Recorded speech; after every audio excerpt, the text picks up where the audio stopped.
The East African Revival stands out as one of the most profound and far-reaching spiritual movements to ever sweep across the African continent.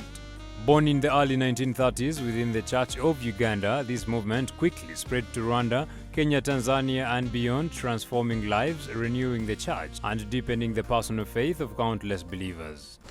The East African Revival here in Uganda is mainly Anglican, but in other parts of East Africa, especially in Kenya and Tanzania, there are other denominations. They have Methodists, Baptists, in Tanzania, for example, they have Presbyterians, and they are a few other denominations. But here, it is the history. During Amin regime, but even then, in the beginnings, they were mainly Anglicans and Catholics as missionaries, and then the Muslims. They were the Presbyterians and Methodists and Baptists were not as much. They were there, but not as much. But then, during Amin, he recognized only three religious denominations: the Catholic, Anglican, and Muslims. There was an opening for these other denominations, especially the Pentecostals.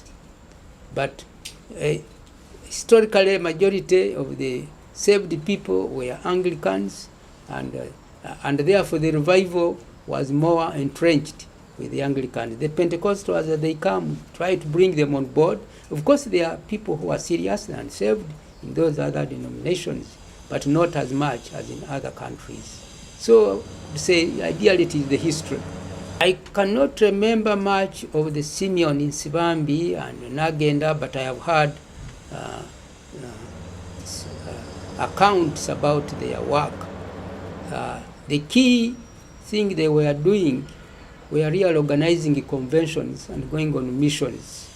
I remember when I was still young, there was a mission in my local church, and preachers came from that East African Revival team and preached, and many people got saved. But the more clear when I had been saved, the first Evangeli was one of the leading preachers. The others had grown, some had passed on, but Bishop First Evangeli, because God gave him a gift of a good preacher, was even international. So I remember him vividly. I even moved with him as a translator in my local area. And so the key thing was really mission activities. In a diocese, there would be a mission for a week, and the preachers would come from different parts of Uganda.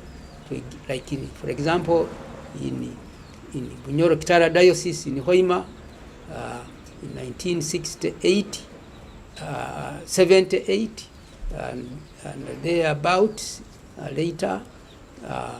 So those the times I would remember these brethren speaking. As I said, First Evangeli among them, there was our brother Gon Zaribugire, also from Kabale. They would come, of course, Mr. Kavaza, Canon Kigozi. They were a bit more energetic at the time in the 70s and early 80s. It is true, we are still around. The other, you can visit Mzee Kavaza, he'll tell you we are having conventions like the Kabale coming every 10 years. I told you we meet every 3 months in Kitende, and these brethren come from many parts of Uganda, especially from the west and midwest, here in the central and the east, a bit fewer in the north, but much more in West Nile. And there are people who are saved and really walk, as I have already described. And they are younger people, not as many. Majority of the younger people tend to be carried with the Pentecostal persuasions and formats of worship. But in the revival, while the formats of worship are okay.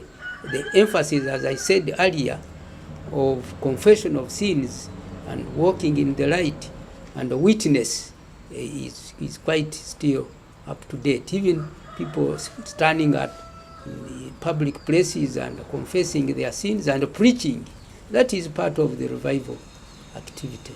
The East African Revival, which is commemorated every 10 years, will celebrate 90 years in 2025. This milestone event is scheduled to take place from the 20th to the 24th of August at the convention site in Kabale. Held under the theme, "Let us fix our eyes on Jesus" from Hebrews chapter 12 verse 2, the gathering will once again rekindle the flame that started decades ago and continues to shape the spiritual landscape of East Africa.